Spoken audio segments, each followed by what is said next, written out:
ಅಪ್ಪು, ನನ್ನ ಫ್ರೆಂಡ್ಸ್ ಎಲ್ಲ ಫೋನ್ ಮಾಡಿ ನಿನ್ನ ಬಗ್ಗೆ ಹೊಗಳ್ತಾ ಇದ್ರೆ ನಂಗೆ ಎಷ್ಟು ಹೆಮ್ಮೆ ಅನ್ಸುತ್ತೆ ಗೊತ್ತಾ? I am so proud of you. Thank you so much Chikki. Chikki, ಒಂದು ಪ್ರಾಜೆಕ್ಟ್ ಸಿಕ್ಕಿದ್ದಕ್ಕೆ ಇಷ್ಟು ಎಂಜಾಯ್ ಮಾಡ್ತಾ ಇದ್ದೀರಲ್ಲ. ಚಿಕ್ಕಿ ಯಾವಾಗ್ಲೂ ಹೀಗೆ ಮಗ, ಒಂದು ಸಣ್ಣ ವಿಕ್ಟ್ರಿ ಸಿಕ್ಕಿದ್ರು ಸಂಭ್ರಮಿಸ್ಬಿಡ್ತಾರೆ. ಇವಾಗ ಎಲ್ರು ಕಾಲ್ ಮಾಡಿ ಕಂಗ್ರ್ಯಾಚುಲೇಷನ್ಸ್ ಅಂತ ಹೇಳ್ಬೇಕಾರೆ ನಂಗೆ ಎಷ್ಟು ಮುಜುಗರ ಆಗುತ್ತೆ ಗೊತ್ತಾ? ಯಾಕೋ ಮುಜುಗರ ಆಗ್ಬೇಕು? ಎಷ್ಟು ದೊಡ್ಡ ಪ್ರಾಜೆಕ್ಟ್ ನಮ್ದಾಗಿದೆ. ಹಾಗೆ ಇದು ಬರೀ ನಿನ್ನ ವಿಕ್ಟ್ರಿಗೋಸ್ಕರ ಮಾಡ್ತಾ ಇರೋ ಪಾರ್ಟಿ ಅಲ್ಲಪ್ಪ. ನಮ್ ಸಿಹಿ ವಾಪಸ್ ಬಂದಿರೋದಕ್ಕೂ. ಸಿಹಿ ಬಂದಿದ್ದಕ್ಕ?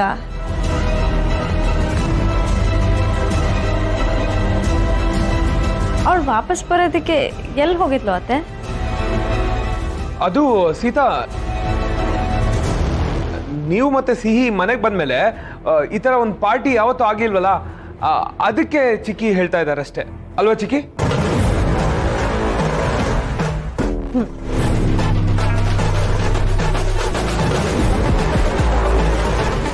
ಸುಬ್ಬಿ, ಇವತ್ತು ನೀನು ಹುಷಾರಾಗಿರ್ಬೇಕು. ಈ ಬಡ್ಡಿ ಬಂಗಾರ ಆಂಟಿ ಏನೋ ಪ್ಲಾನ್ ಮಾಡಿದ್ದಾರೆ ಅನ್ಸುತ್ತೆ.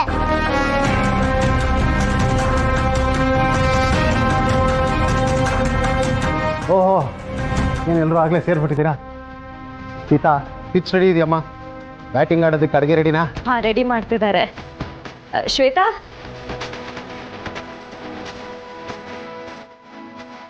Thank you.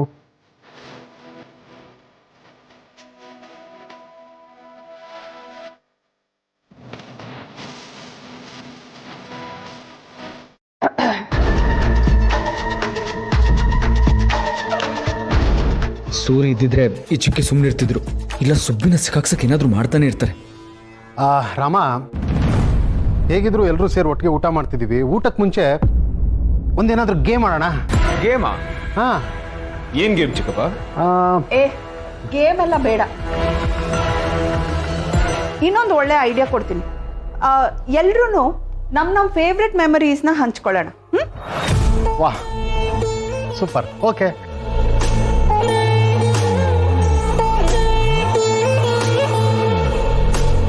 ಸೀತಾ, ಫಸ್ಟ್ ನೀನೇ ನಮ್ಮ ಮನೆ ಮುದ್ದು ಸೊಸೆ ಶುರು ಮಾಡಬೇಕು. ಸಾಧನಾ, ನೀನು ಬಾ, ಅವ್ರು ಅಡುಗೆ ಮಾಡ್ಕೋತಾರೆ. ಯಾವಾಗಲೂ ಕಿಚನಲ್ಲಿ ಇರ್ತೀಯ.